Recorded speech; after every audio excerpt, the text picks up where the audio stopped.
Welcome back to the channel. Today we are in downtown Dahlonega and we're gonna go check out Gold Rush Days. Yeah, so come get lost with us and some gold.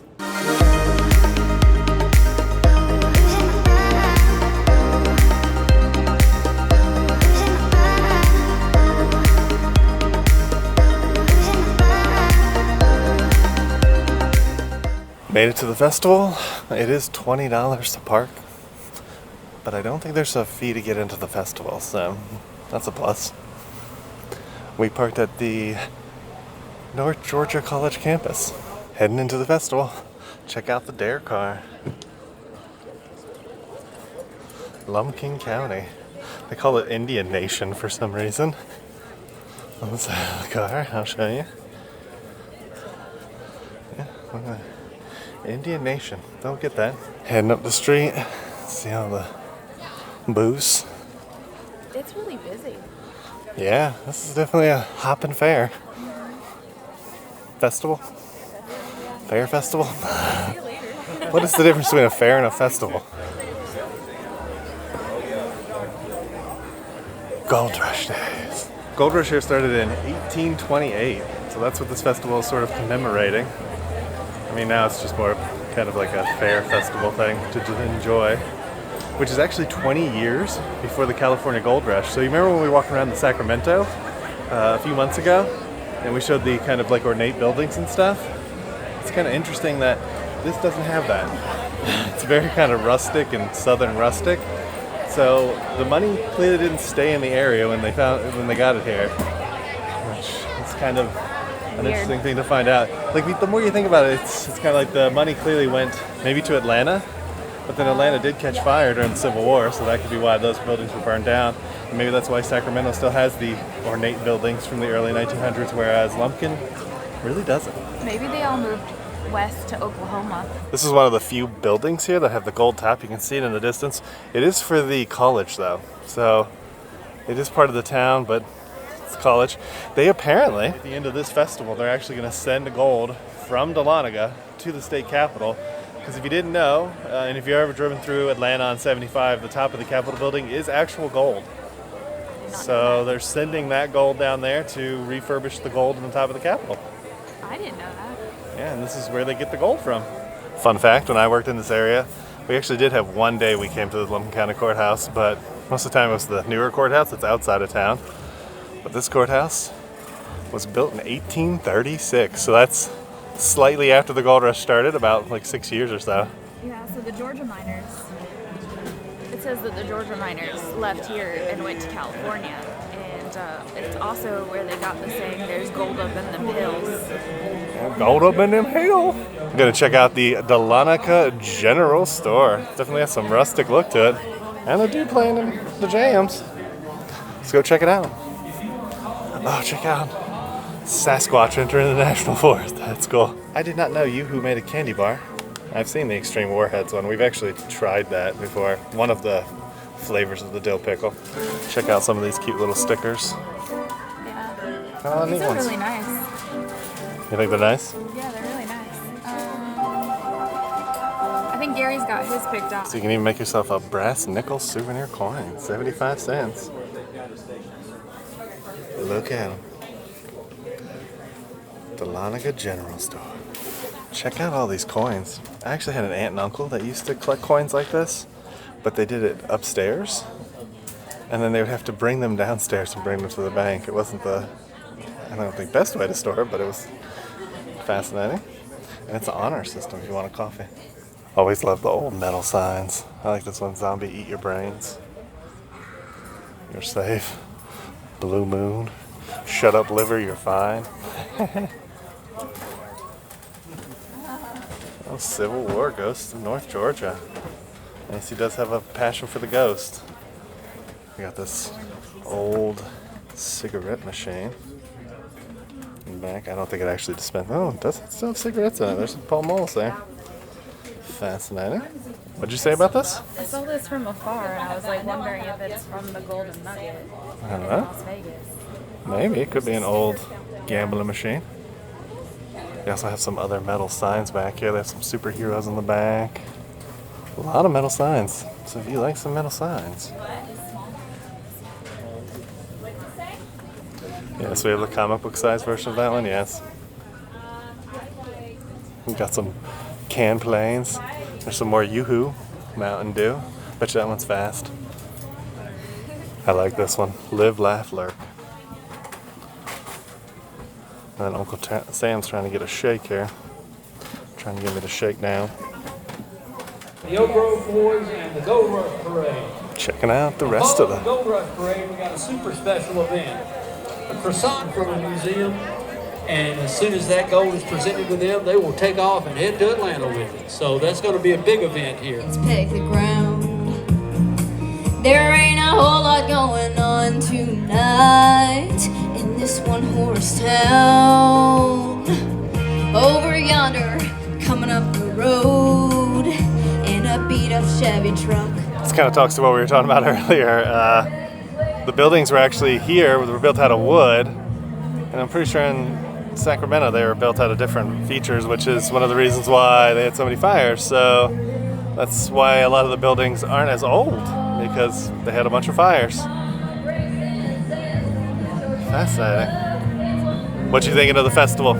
There's a lot. It seems a little bit more organized than the Sorghum Festival we went to last week, and there is a ton of like crafty vendors here. We have not found food yet, but it's kind of cute. It's very, very busy though. Here's a look down the street. Look at all these people. Tents on both sides. My office where I used to work is actually over at this area over here. Macy has found some corn dogs. Let's see if they're any good. Check out the Fairfield. Pretzels, corn dogs. Look at the little bee. Oh, there he goes. We had a little bee for a second. He got scared. He was camera shy, y'all. Camera shy. Oh, there he is. There he is. Check out that good old-fashioned corn dog. Macy's already dipped it because she's so ready to try it. You know me, I like my meat. Well, you didn't enjoy the Oktoberfest meat, so I guess that's not truly true. All right, let's give it a try.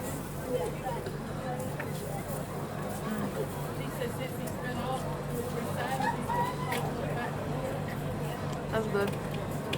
Is it homemade? It's nice and crunchy, nice and sweet. Honestly, it's a good-handed corn dog. All We also right. got lemonade.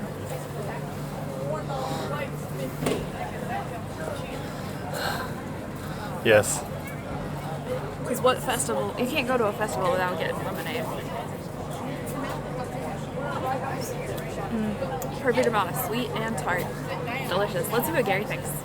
As a third-generation corn dog in, I'll give it a try.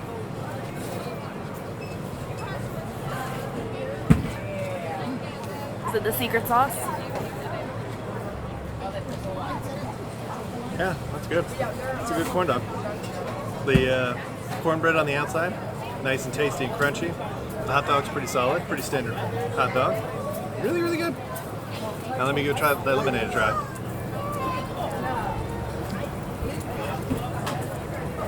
Yeah, that's a good mix of the sweet and tart. Really good. Yeah, these are really good. Honestly, it's pretty good. It's not actually, there's supposed to be like a food circle, which we'll find in a little bit. This is kind of off by itself. Pretty solid. So we're going to explore the rest of the festival. We'll come get you in a minute. In case you guys are wondering, this is where we got the corn dog and the lemonade from. Yep. Alright, we're gonna go look for some more stuff. So we have made it down to the end of the one end. We found this place that looks like you can get drinks. I don't know if they're alcoholic or not, but I'm guessing they are. But yeah, as you guys can see, this is the end down here. And that's where we came up from back there. Pretty cool. Alright, we're gonna head back up that way and we're gonna see what else we can find. Don't know if you've ever tried freeze-dried candy, but I have, and it's pretty good. I had freeze-dried Skittles. So I think I might pick some up. What'd you get, Nacy? So, like I said when I was in there, I'm gonna pick some up. I think these are like now and laters. Ooh. It's interesting because, like, you know, they changed the name on the bottom, so you don't 100% really know what it is. But this one was what got me to really want to buy them. It's candy corn. Oh boy. I love candy corn. I'm one of those weird people who really likes candy corn. And then these are Skittles, which I've had freeze-dried Skittles before, and I really liked them. And then I found this one, which I believe are the Nerd Gummies that have been freeze-dried. Fancy. So yeah, we'll have to try these when we get to Nicole's later and let you guys know what we think. Yeah, definitely subscribe to our TikTok. You'll see it on the short. I just want to pet all the puppies. There's so many puppies. So many puppies. This one keeps barking. I feel like he needs some hugs and loves. But yeah, this is the end. We're going to head back down this street towards the courthouse. Check out these old propane tanks. That's pretty neat. Yeah. You don't need to carve a pumpkin. You just carve your old propane tank. Yeah, you just carve your own propane tank.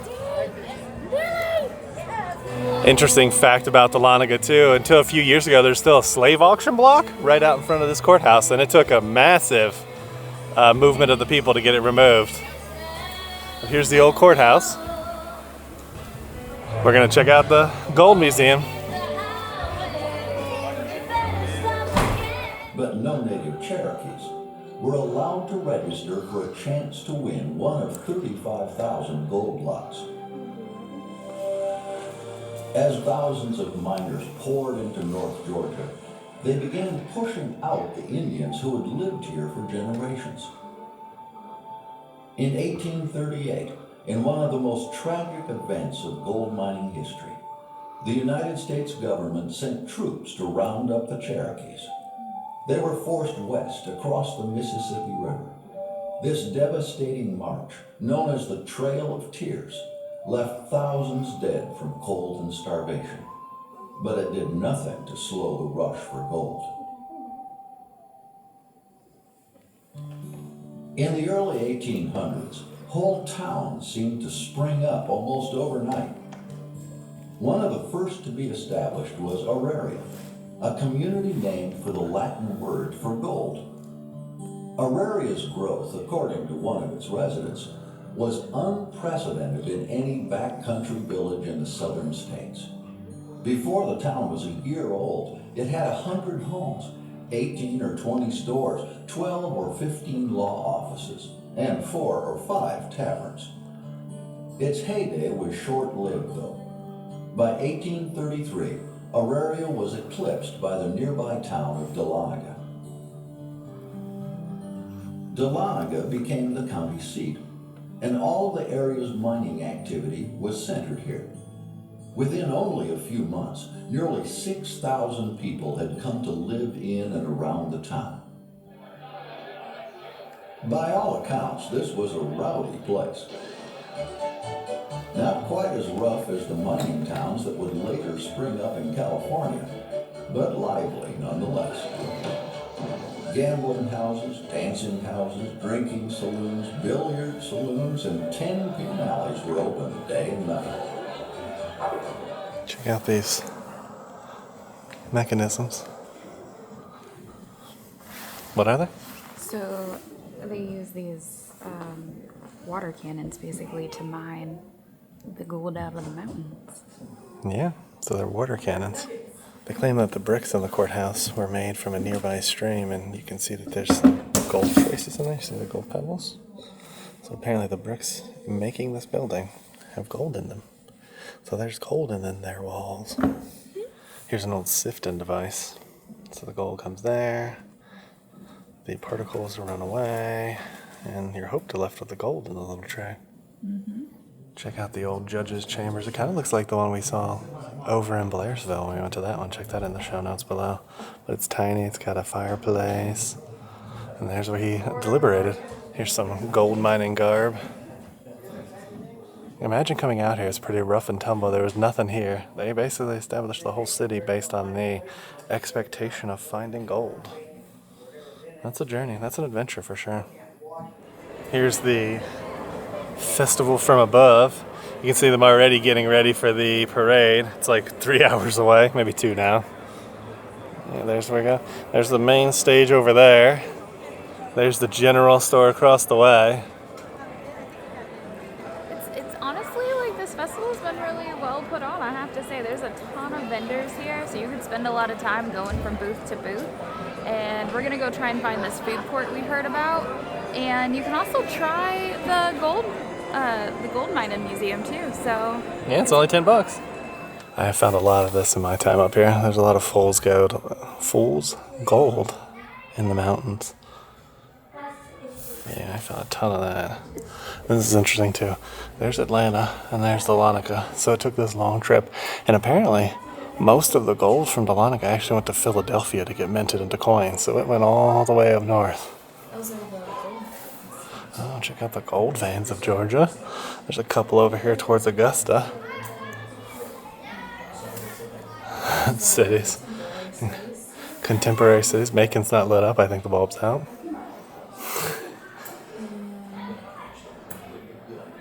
That is the 1838 map of Georgia.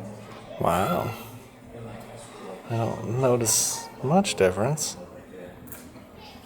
This piece right here, I don't know if it's a recreation or not, it doesn't say, but it is the land lottery wheel. So it talked about in the film, basically people put their names in here and they picked out so many for the 4 million acres of land. And your name would be picked out. Now, if you were a native, you didn't get to enter, you had to be white. But that's how they selected all the plots of land. You can see all the numbers behind it. That's all the land numbers. So there was 4 million acres that they gave away for prospecting. I wish I could do that nowadays. I'd be happy to put my name in there to win some free land. Land lottery. You think anybody cheated? Here's a little closer map of all the different pieces that they gave away. Some were bigger than others. This is Lumpkin County too. Yeah, this is all Lumpkin County. And it has all the names that won too. I'm not going to go through each of them, but that's pretty neat. They did say in the video it did get a little rowdy here. Yeah, during that time. Not as bad as out west, they said, but it did get rowdy. And here's a mock-up of what a card game would look like with all the bills and dollars. Look at those old-style $2 Commerce Bank. That's pretty cool. Mining company money. So the mining company printed out money. Nice little setup of some different jugs and stuff.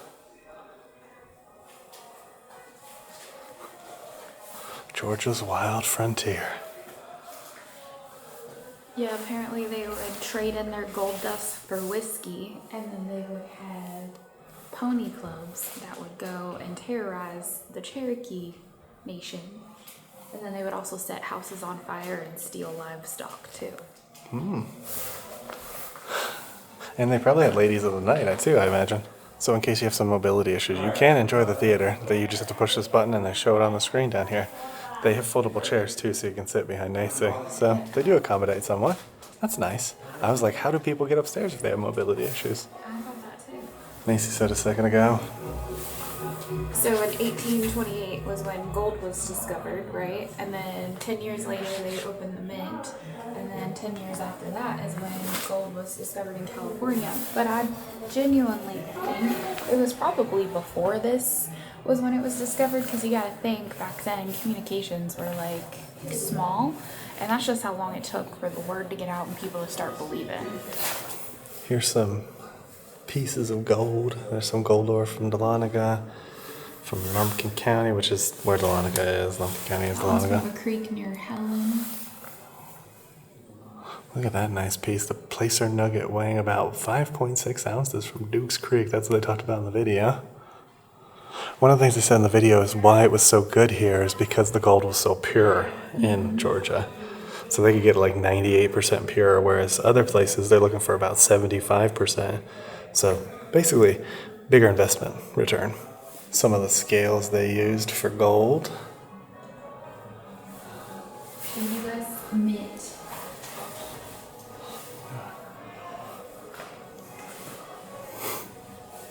This is one of the downstairs rooms in the museum. So the video said that by the time they closed the mint here, they had produced somewhere between $5 and $8 million of coins. That's a lot. That's a lot of money for 200 years ago.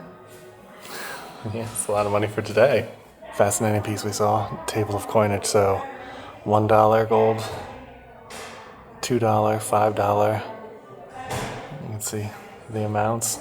So they minted over $6 million in coins just in Dahlonega. For some of the other bloggers we watch who enjoy the coins, they do have 4 different coins you can make, and somebody had made one. You can put it in a band. Oh wow, you can wear a band. Yeah. Heading down another alleyway. Look at all these people. Holy moly. Holy moly. Some fair food up ahead. We'll go check it out. Check out those inflatable slides in the distance. It's just like Nacy's party that she threw. She had an inflatable house. Here's the food area. Nacy.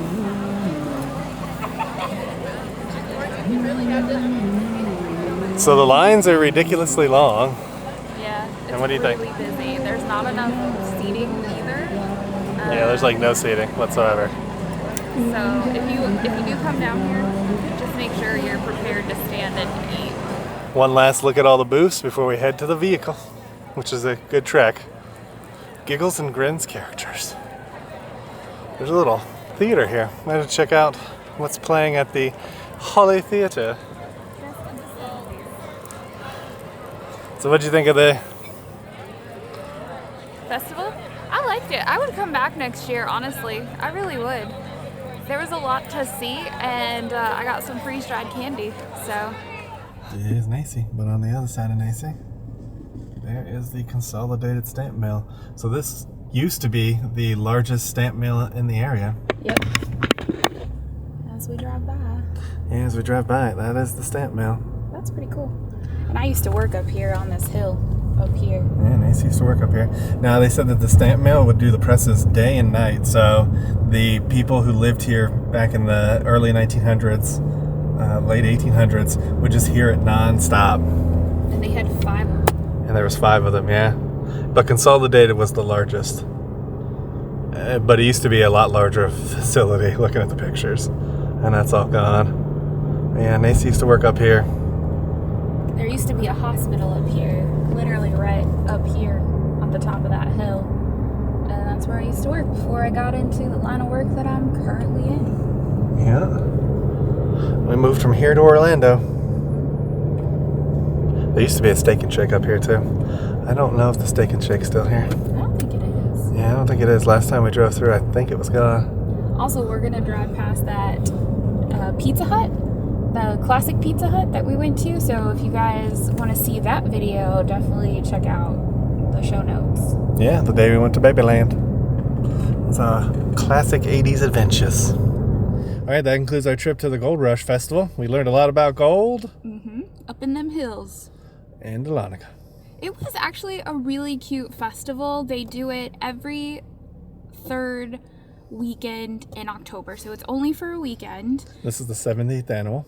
And so next year, put it on your calendar for things to go check out in the North Georgia mountains, because this was a lot of fun. Yeah, a lot of local booths, some food, long lines. Definitely get here early if you're interested in some of the stuff, like food specifically, because it really does get busy and really does get packed pretty quickly.